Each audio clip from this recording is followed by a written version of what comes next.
Amis internautes, bonsoir.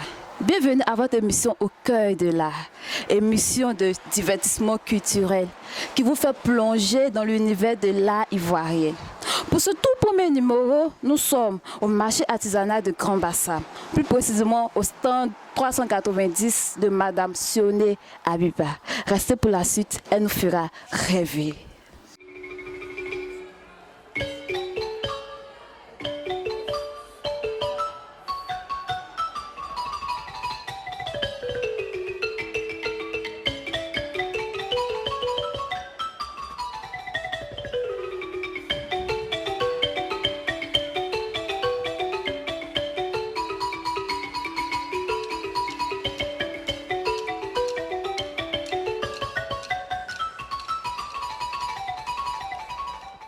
Accepter notre invitation. C'était un réel plaisir pour nous. Merci pour nous. Présentez-vous à notre chaîne. Bon, moi c'est Madame Sioné Abiba, vendeuse au marché artisanal de Grand Bassam. Et plus précisément, vous faites quoi? Bon, plus précisément, nous vendons les objets d'art, un peu de tout au fait. Il y a les tableaux, il y a les assiettes en bois, il y a les colliers. Bon, il y a plusieurs divers. Et je monte aussi les tableaux. Ah, d'accord. Comment vous êtes arrivé à ce métier de l'art? Bon, je suis partie de là tout doucement. Parce que moi-même, l'art, c'est quelque chose que j'ai aimé. Voilà, parce que quand tu aimes quelque chose, tu te donnes et puis enfin, tu arrives. D'abord, j'ai commencé avec les assiettes, en essayant de les acheter avec ceux qui les fabriquent. Et nous essayons de faire la finition et nous les revendons. Les parents ne se sont pas opposés? Non, pas du tout. Les parents ne se sont pas opposés parce que c'est pas quelque chose de mauvais. C'est juste pour avoir notre pain à manger. Donc si je gagne, les parents aussi gagnent. Donc ils ne se sont pas opposés à ça. Pourquoi parmi tant de métiers, c'est celui de l'art que vous avez choisi? Parce que c'est ce que j'ai aimé. Voilà, c'est ce que j'ai aimé en fait. Ok. Qu'est-ce que vous pouvez dire à ces personnes qui disent on n'a rien à gagner dans l'art? C'est-à-dire là, ça ne préoccupe pas, ça ne donne pas de l'argent, rien. Au fait, c'est là comme ça. Et puis, qu'est-ce que vous pouvez dire de ces personnes qui disent ça? Non. Bon, moi je me dis que quand tu aimes quelque chose, tu peux y arriver. Parce que d'abord, j'ai l'amour de l'art. D'après Martin Luther King qui disait que sois le meilleur quoi que tu sois. Même si tu es un balayeur de la rue, sois le meilleur de ce que tu fais. Donc moi j'ai aimé l'art, donc je me suis dit que bon, comme j'aime l'art, il faudrait que je fasse de telle sorte à réussir dans l'art. Donc bon, c'est à ça que je me suis donné. Et puis bon, aujourd'hui, vraiment, je remercie Dieu. Même si je ne gagne pas grand-chose, je gagne mon pain à manger. J'arrive à me soigner, j'arrive aussi à aider d'autres personnes même qui n'en ont pas. Donc je me dis que dans la vie, quand tu veux faire quelque chose, il faut te donner avec grand cœur. Et tu arrives à cette chose-là aussi. Selon vous, en Côte d'Ivoire, est-ce que les artistes peintres, que ce soit sculpteurs, bronziers, sont-ils reconnus à leur juste valeur? Là, en Côte d'Ivoire, ce n'est pas le cas. Ce n'est pas le cas. Pas du tout. Pas du tout. Et c'est ce combat même que nous voulons mener actuellement. Parce que quand on voit dans les autres pays, par exemple au Burkina comme ça, vraiment on voit que les artisans sont plus respectés qu'en Côte d'Ivoire ici. Nous voulons aussi être respectés comme ces artisans-là. Ça nous fera beaucoup plaisir. Et puis bon, ça va faire aussi avancer là que nous sommes dedans. Et puis bon, les gens viendront aussi vers nous. Bon, et puis ça va aller. Dans le travail du bois, on n'est pas trop reconnu. Voilà. Si on peut nous faire avancer un peu, vraiment, ça nous fera plaisir. Voilà. Parce que vous voyez, il paraît que le marché artisanal que nous avons de Grand Bassam est le plus grand marché de l'Afrique de l'Ouest. Mais un marché qui est le plus grand marché de l'Afrique de l'Ouest, ma chérie, je pense que vraiment, ce marché-là, on doit vraiment sentir que vraiment, quand un touriste même vient dans le marché, il doit reconnaître que vraiment, c'est vraiment le grand marché de l'Afrique de l'Ouest. Mais ce n'est pas le cas.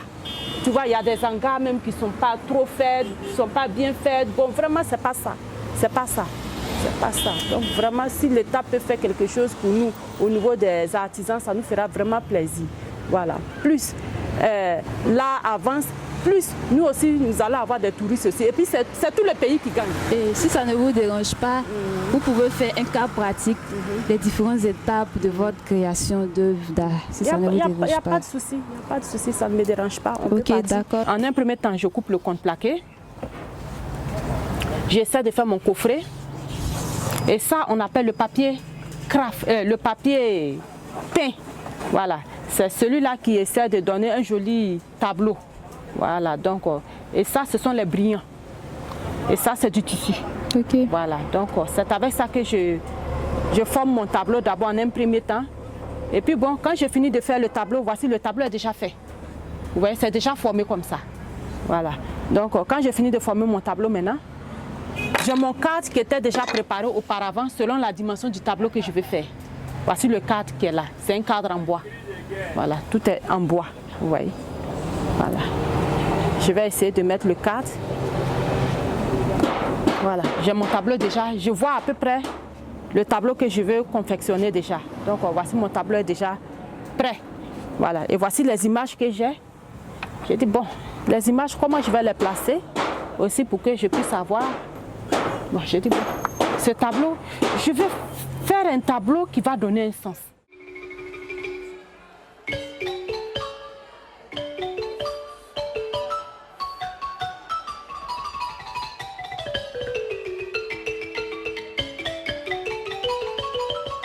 Paf, paf. Et quand je regarde, je vois que c'est beau. Je dis bon, j'ai confectionné mon masque, mon tableau plutôt.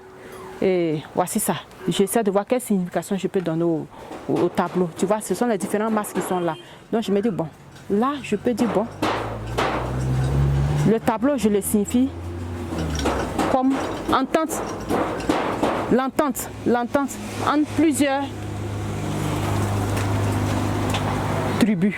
Par semaine, je peux au moins confectionner 10 tableaux. Voilà. 10 tableaux. Voilà. Si je ne suis pas trop pris. Ces tableaux que vous voyez là, vous voyez les images des tableaux qui sont là. C'est fait avec des os de bœuf. Des os de bœuf. Les os de bœuf, vous voyez. Donc, j'ai des sculpteurs qui me forment toutes ces images-là. Voilà. Ce sont des os de bœuf que nous avons essayé de teindre avec la couleur acajou, pour donner cette couleur-là. Il est dans la maison, il signifie l'abondance. Ça, c'est une sculpture faite en bois d'ébène. Vous voyez. Voilà. J'ai fait aussi le coffret et puis. Donc, si je veux bien comprendre, les arts que vous faites, c'est avec uniquement que les os de bœuf. Il y a les os de bœuf, il y a le bois. Voilà, il y a le bois. Le bois d'ébène, on peut faire aussi en peinture. Et que signifie cette image? Bon, ça, c'est la belle femme africaine en activité. Voilà, c'est la belle femme africaine. Bon, chez nous, ici, nous, on appelle ça une porteuse. Voilà, puisqu'elle porte un canari sur la tête, donc on appelle ça une porteuse. Ça, c'est avec les ailes de papillon. Les ailes de papillon. Waouh, voilà. Les ailes de papillon. Ce sont les ailes de papillon. Voilà. Ce sont les ailes de papillon. Voilà, donc je me suis donné à fond pour pouvoir être la meilleure de ce que je fais. Ça décore la maison, mais en même temps, il a une utilité aussi. Voilà, vous voyez, par exemple, c'est là, par exemple, tu vois, il y a une fermeture éclair derrière. Tu vois, il y a une fermeture éclair derrière. Ça sert à mettre les sachets dans la cuisine. C'est-à-dire, tu accroches ça dans la cuisine et quand tu quittes au supermarché, tu débats tes trucs, c'est dans des sachets, tu quittes au marché, tu as des sachets et tu peux les ranger ici. Voilà. C'est-à-dire ça aide à mettre de l'ordre dans la cuisine. Au lieu de jeter les sachets pêle-mêle, tu peux les ranger ici. Rends encore ta cuisine belle. Voilà. Donc, c'est ça le clou. Bon, ça, tu peux mettre le papier hygiénique, tu l'accroches dans la douche. Voilà, tu mets le papier hygiénique comme ça, tu l'accroches dans la douche et puis tu essaies de tirer à chaque fois que tu en as besoin.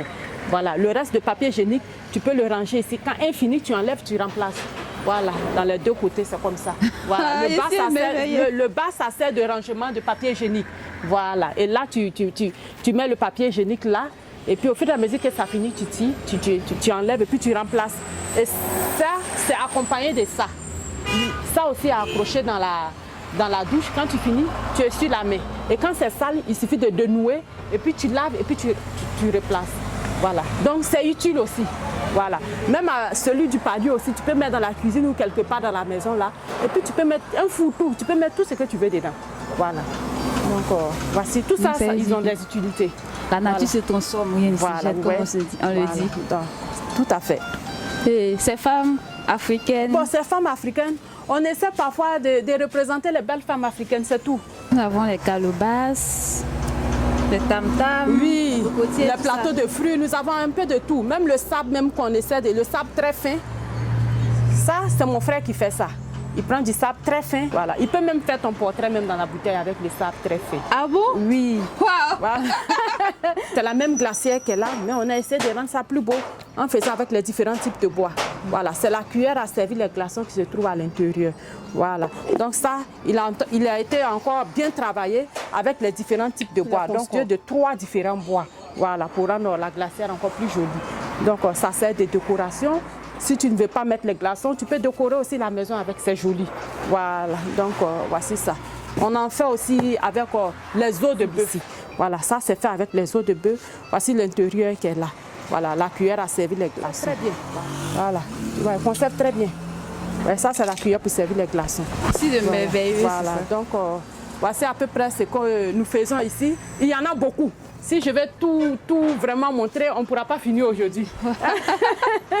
On ne pourra pas finir aujourd'hui. Donc, tous ces centres, voilà. Wow, ici, on fait les chemises, on fait le travail du tissu à la main. On appelle ça le batik. Voilà, ça, ce sont mes frères qui le font. Bon, on expose aussi, il y a des nappes de table, il y a un peu de tout. Okay. Merci beaucoup pour tout ce que vous avez présenté. C'est vraiment beau. Vous faites du bon travail. En tout cas, je suis très heureuse. Merci beaucoup. Merci beaucoup. Qu'est-ce que vous pouvez dire à cette jeunesse qui désire un jour s'engager dans le métier de l'art? Qu'est-ce que vous pouvez leur dire? Quel message vous pouvez leur adresser? Le conseil que je peux donner à la jeunesse, c'est de se battre. De se battre pour y arriver. Même en étant dans ton propre pays, tu peux réussir.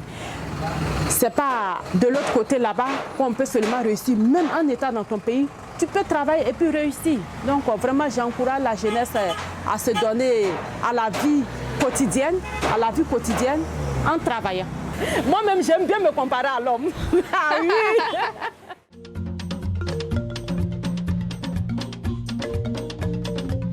C'était un réel plaisir pour nous de vous présenter ces belles créations. C'est ici que pour faire notre émission. Restez connectés pour un autre numéro. Bye.